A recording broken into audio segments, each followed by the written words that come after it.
The nurses wouldn't let us see Johnny. He was in critical condition, no visitors. But Tubit wouldn't take no for an answer. That was his buddy in there, and he aimed to see him. We both begged and pleaded, but we were getting nowhere until the doctor found out what was going on. Let him go in, he said to the nurse. He's been asking for them. It can't hurt now. Tubit didn't notice the expression in his voice. It's true, I thought numbly. He is dying. We went in, practically on tiptoe, because the quietness of the hospital scared us. Johnny was laying still with his eyes closed, but when Tubit said, "Hey, Johnny kid," he opened them and looked at us, trying to grin. "Hey, y'all." The nurse, who was pulling the shades open, smiled and said, "So he can talk after all." Tubit looked around. "They treating you okay, kid?" "Don't," Johnny gasped. "Don't let me put enough grease on my hair." "Don't talk," Tubit said, pulling up a chair. "Just listen. We'll bring you some hair grease next time we're having the big rumble tonight." Johnny's huge black eyes widened a little, but he didn't say anything. "It's too bad you and Dally can't be in it. It's the first big rumble we've had, not counting the time we whipped Shepard's outfit." "He came by," Johnny said. "Tim Shepard?" Johnny nodded. "Came to see Dally." Tim and Dallas had always been buddies.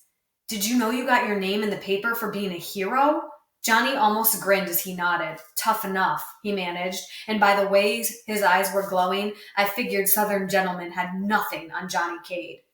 I could see that even a few words were tiring him out. He was as pale as a pillow and looked awful. Tubit pretended not to notice.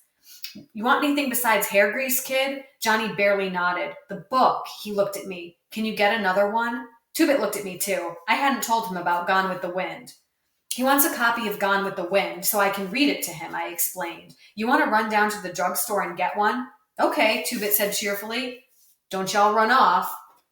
I sat down in Tubit's chair and tried to think of something to say. "Dally's going to be okay," I said finally, "and Derry, my brother, and me, we're okay now." I knew Johnny understood what I meant.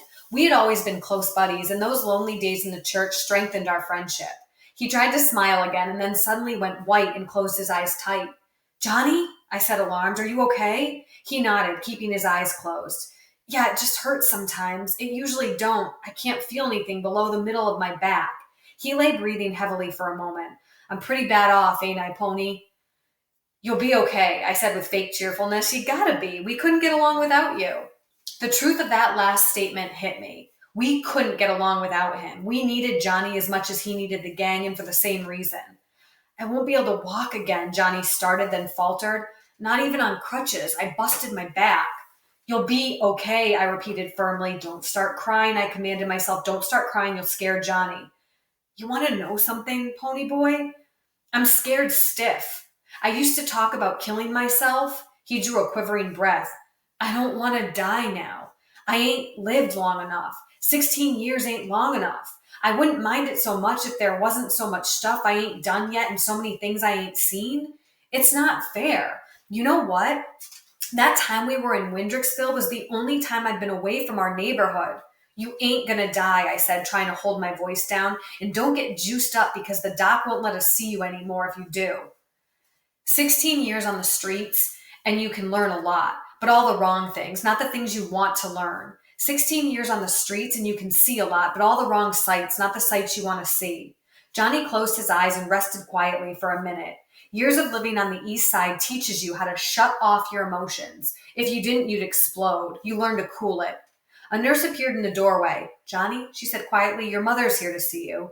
Johnny opened his eyes. At first they were wide with surprise, then they darkened. "I don't want to see her," he said firmly. "She's your mother." I said I don't want to see her. His voice was rising. "She's probably come to tell me about all the trouble I'm causing her and about how glad her and the old man will be when I'm dead. Well, tell her to leave me alone for once." His voice broke. "For once, just leave me alone." He was struggling to sit up, but he suddenly gasped, went whiter than the pillowcase, and passed out cold. The nurse hurried me out the door. I was afraid of something like this if he saw anyone. I ran into Tubit, who was coming in. "You can't see him now," the nurse said to Tubit as he handed her the book. "Make sure he can see this when he comes around." She took it and closed the door behind her. Tubit stood and looked at the door a long time. "I wish it was any of us except Johnny," he said, and his voice was serious for once. "We could get along without anyone but Johnny."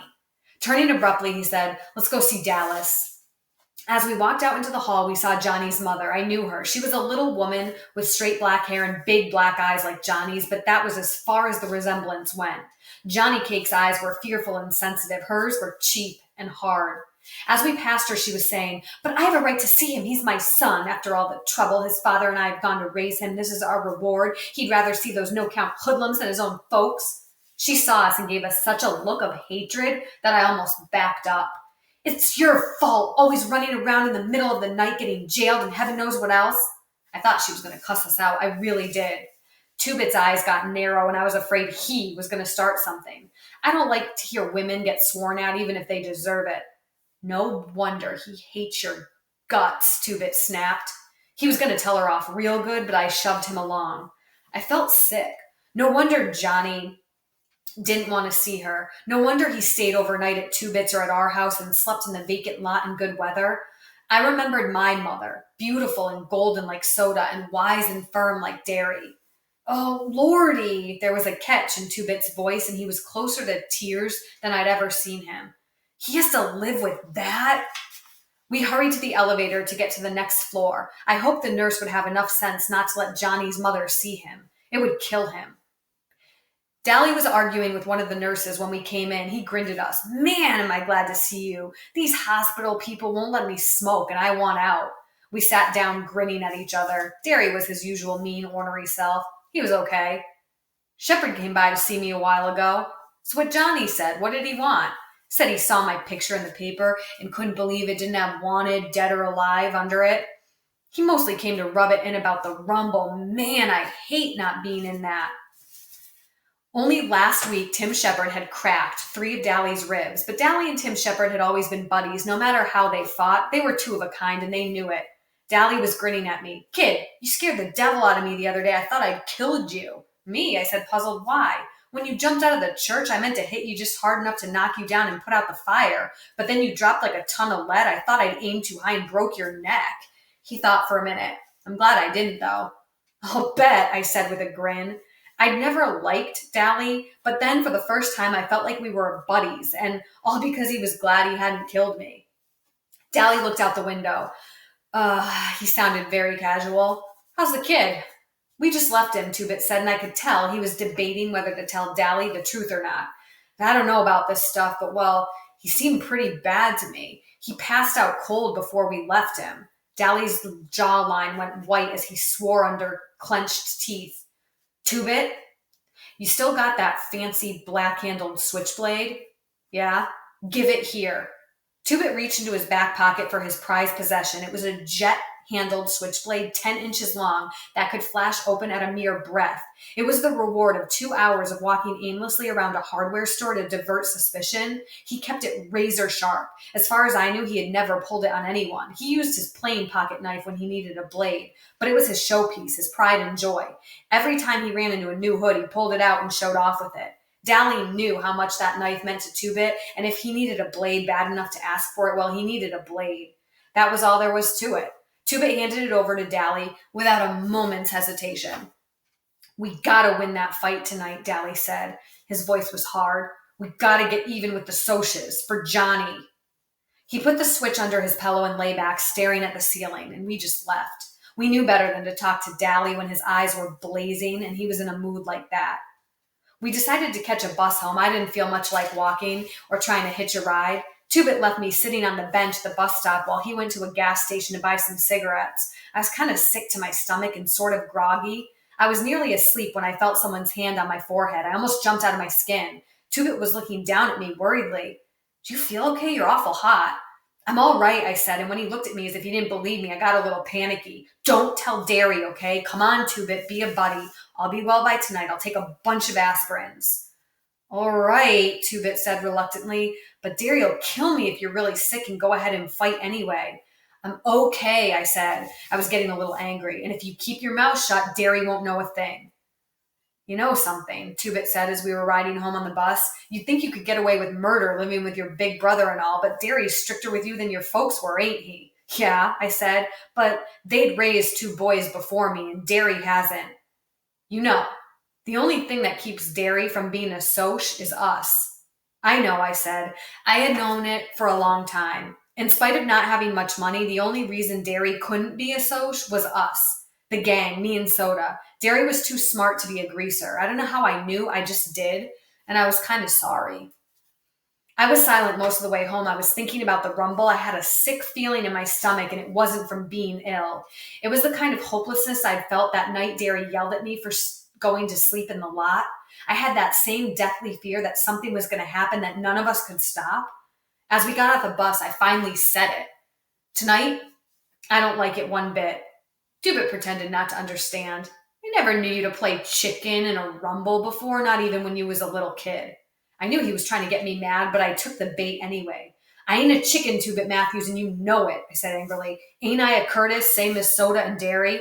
Two-Bit couldn't deny this, so I went on. I mean, I've got an awful feeling that something's gonna happen. Something is gonna happen. We're gonna stomp the Socia's guts, that's what. Two-Bit knew what I meant, but doggedly pretended not to. He seemed to feel that if you said something was all right, it immediately was, no matter what. He's been that way all his life, and I don't expect he'll change. Soda Pop would have understood, and we could have tried to figure it out together, but Two-Bit just ain't Soda, not for a long shot. Cherry Valance was sitting in her Corvette by the vacant lot when we came by. Her long hair was pinned up, and in daylight, she was even better looking. That Stingray was one tough car, a bright red one. It was cool. Hey, Pony Boy, she said. Hi, Two-Bit. Two-Bit stopped. Apparently, Cherry had shown up there before during the week Johnny and I had spent in Windricksville. What's up with the big times? She tightened the strings on her ski jacket. They play your way, no weapons, fair deal. Your rules. Are you sure? She nodded. Randy told me. He knows for sure. Two-Bit turned and started home. Thanks, Cherry. Pony Boy, can you stay a minute? Cherry said. I stopped and went back to her car. Randy's not going to show up at the rumble. Yeah, I said, I know. He's not scared. He's just sick of fighting. Bob, she swallowed, then went on quietly. Bob was his best buddy since grade school. I thought of Soda and Steve. What if one of them saw the other get killed? Would that make them stop fighting? No. I thought maybe it would make Soda stop, but not Steve. Steve would go on hating and fighting. Maybe that was what Bob would have done if it had been Randy that got killed instead of him. How's Johnny? Not good, I said. Will you go up and see him? She shook her head. No, I couldn't. Why not? I demanded. It was the least she could do. It was her boyfriend who had caused it all. Then I stopped. Her boyfriend. I couldn't, she said in a quiet, desperate voice. He killed Bob.